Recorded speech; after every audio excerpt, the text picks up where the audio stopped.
science lovers and absurdity lovers, I have got a confession to make. I am going to have to take back quite a lot of what I've been saying over the past, ever since I started talking about man-made climate change and how absurd it is, okay? One of the things that I used to say a lot was, you can prove that the climate, you can prove that there's been Dans-Gardner-Oeschger cycles because of ice cores. They put the tubes down into the ice, don't they? They go down 600, 800, a kilometre down, and they bring these big tubes of ice, they cut them up, and they tell us what's been in the atmosphere. But as I'm in questioning everything mode, a realisation has popped up. Now this is me coming clean. Everything I've said about, you can tell because of the ice cores. It's there in black and white. So, you know, it's another reason why man-made climate change is not a thing. I have to take all of the ice core stuff out, okay? Because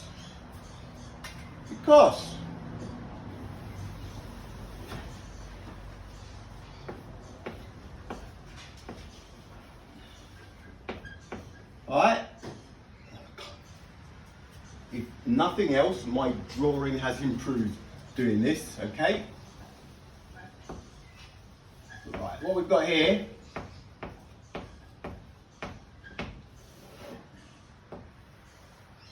is one guy working and another few looking, watching what's going on. Have a cigarette, alright? This guy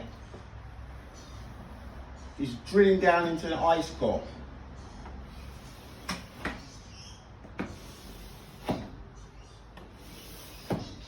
So this is 3 meters. And then the next one, we're going to call it 100 meters, right? And then woof, another 500. So what they do, they drill down. So this guy goes all the way down to here. And they bring big tube-sized lumps of ice up. This ice is then put on the table.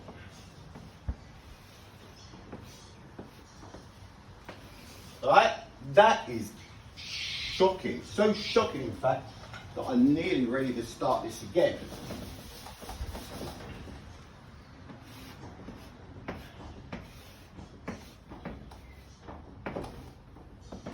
Right? And they put the ice on the table. And then they cut it into sections. And you might have, I don't know, 100 years worth in here, 100 years worth in the next section, right? And it tells us what was in the atmosphere. But, seriously, it's right there. It's ice, isn't it? It's ice. So we're talking hundreds of thousands of years, right? Tens of thousands of years that they tell us what's in the atmosphere. But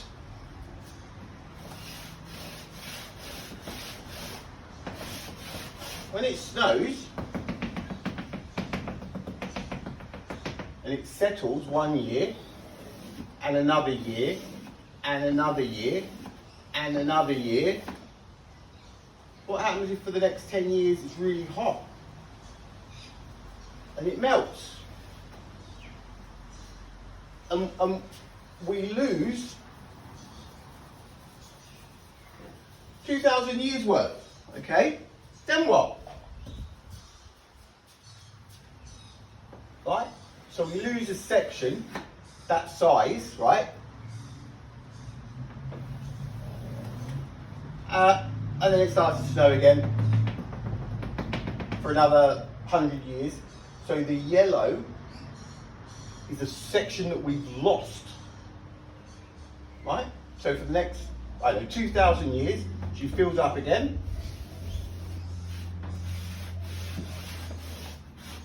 And then for the next 2,000 years, it's roasters again, escrotron, right? So we might even lose all the way down to there, right? And then it starts again, and it snows again. And then 20,000 years later, man comes along, right? It's up to here,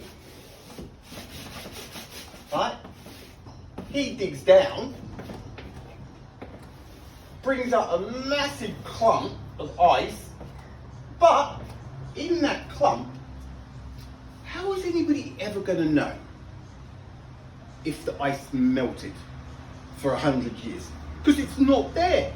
It doesn't say, oh, excuse me, here's a gap, like the guys, what's this say? Oh, look, tell me the ice here, there's been a big gap. How would they ever know? So how can ice cores be, they can't be accurate at all, really, can they? They can tell us what was in the atmosphere,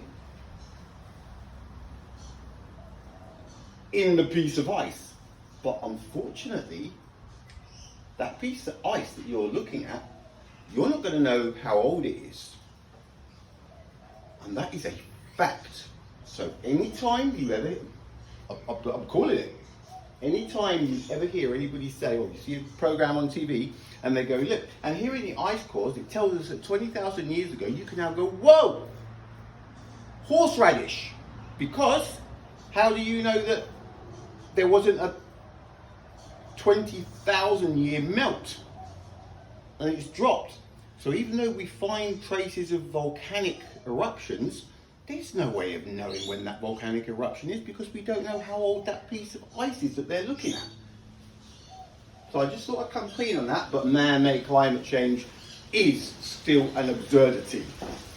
We've just lost one of the bits of ammunition that we had. All right, that's good. Job done. I'll be back.